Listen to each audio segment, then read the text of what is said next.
भक्ति और विश्वासर देवी हेउछंती माँ गोजबायाणी। आपण जानी आश्चर्य हेबे कैंसर रोगी मध्य एठारे सुस्थ होइछंती। केन्द्रापड़ा जिला मार्साघाई ब्लॉक अंतर्गत बाघड़िया ग्राम रे माँ गोजबायाणी मंदिर अवस्थित।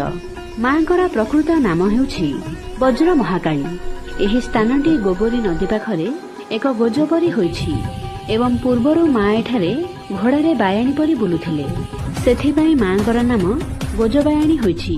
एठारे मां को फलमूल एवं शंखुड़ी भोग सह आमिष भोग मध्य लागि होइथाए। भक्ति रे मां को जे जहा भी मागे से केबे भी खाली हाथ फेरे नहीं।